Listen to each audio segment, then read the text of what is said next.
Hello friends, எல்லோரும் எப்படி இருக்கீங்க? இன்றைக்கி லஞ்ச் பாக்ஸுக்கு லெமன் ரைஸ், வாழைக்காய் வறுவல், கொஞ்சம் பிஸ்கெட்டும் நட்ஸும். இதுதான் இன்றைக்கி ஸ்நாக்ஸுக்கு. ஸ்நாக்ஸ் எதுவுமே இல்லை வீட்டில். சிம்பிளான சமையல் தான் இன்றைக்கி. 2 நாளாக ஸ்கூல் லீவ் விட்டாங்களா, திங்கக்கிழமை காலையில் கொஞ்சம் சோம்பேறியாக தான் இருக்கும். அதனால் சிம்பிளான ஒரு சமையல். ஆனால் லெமன் ரைஸ், வாழைக்காய் வறுவல் செம்ம டேஸ்ட்டாக இருக்கும். மத்தியானத்துக்கு எறா குழம்பு தான் வைக்க போகிறேன். எப்படி வச்சேன்னு பாருங்கள். நல்லெண்ணெய் ஊற்றி வெந்தயம், கடுகு இதெல்லாம் பொரியட்டுன்னு தக்காளி, வெங்காயம், இஞ்சி, பூண்டு, கருவேப்பிலை இதெல்லாம் சேர்த்து நல்லா வதக்கி விட்டுருங்க. குழம்புக்கு தேவையான அளவு வெங்காயம், தக்காளியில் நீங்கள் கூட குறைய சேர்த்துக்கோங்க. இது கூட வெண்டைக்காய் போட்டு மீன் குழம்பு மாதிரி தான் வைக்க போகிறேன். வெண்டைக்காயை கட் பண்ணி கொஞ்சமாக எண்ணெய் ஊற்றி வதக்கிட்டு இதில் சேர்த்துக்கலாம் குழம்புல. அப்போ அந்த குழகுழப்பு இல்லாமல் இருக்கும். இதெல்லாம் நல்லா வதங்கட்டும். இது கூட நம்ம க்ளீன் பண்ணி வச்ச எறாவும் சேர்த்துடலாம். எறா எப்போவுமே க்ளீன் பண்ணும்போது அந்த நடுவில் அந்த மெல்லிசாக நரம்பு மாதிரி இருக்கும். அதை எடுத்தால் தான் எறா வந்து நல்லா டேஸ்ட்டாக இருக்கும். இல்லைன்னா ஒரு மாதிரி கவுச்சி ஸ்மெல் வரும், இல்லைன்னா மண் இருக்க மாதிரி இருக்கும். இப்போ எறா நல்லா வதங்கட்டும். மஞ்சத்தூள், தேவையான அளவு உப்பு, குழம்பு மிளகாய்த்தூள், நம்ம வீட்டில் அரைக்கணும் இல்லையா, அந்த குழம்பு மிளகாய்த்தூள்.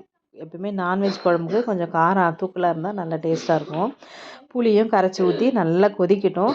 இந்த வதக்கின வெண்டைக்காயும் போட்டு அப்படியே மூடி சிம்மில் வச்சிட்டிங்கன்னா 10 நிமிஷத்தில் நமக்கு சூப்பரான காரசாரமான எறா வெண்டைக்காய் குழம்பு செம்ம டேஸ்ட்டாக ரெடி ஆகிடும். நல்ல டேஸ்ட்டாக இருக்குங்க.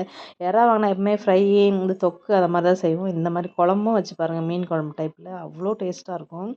சாப்பாட்டுக்குமே நல்லாயிருக்கும். தோசை, இட்லிக்கெலாம் வச்சு சாப்பிட்றதுக்கு அட்டகாசமாக இருக்கும். மத்தியானம் சாதத்து கூட வச்சு சாப்பிட்டுட்டு நைட்டுக்கு தோசைக்கு இதையே வச்சு ஓட்டிடுவேன். பசங்க கொஞ்சம் இந்த மாதிரி ஃப்ரை பண்ணி கேட்டாங்க. அதனால் அவங்களுக்கு குழம்பு மிளகாய்த்தூள், மஞ்சத்தூள், உப்பு இது 3ம் தான் போட்டு ஃப்ரிட்ஜில் வச்சுட்டேன். பசங்க வந்தோடனே வறுத்து கொடுத்துட்டேன். கொஞ்சமாக தோசைக்கல்லில் எண்ணெய் ஊற்றி இந்த எறாயம் போட்டு கொஞ்சம் கருவேப்பிலை போட்டு அப்படியே திருப்பி திருப்பி விட்டோன்னா நமக்கு எறா அப்படியே சுருண்டு சூப்பராக நமக்கு எறா ஃப்ரை ரெடி ஆகிடும். செம்ம வாசனை கம்ம கம்மன்ட்டு வரும். எறாவில் எப்பவுமே தண்ணி அதிகமாக இருக்கும். அந்த தண்ணியெல்லாம் சுண்டி வந்த பிறகு நமக்கு அந்த ஊற்றின எண்ணெய் அப்படியே பிரிஞ்சு வரும்.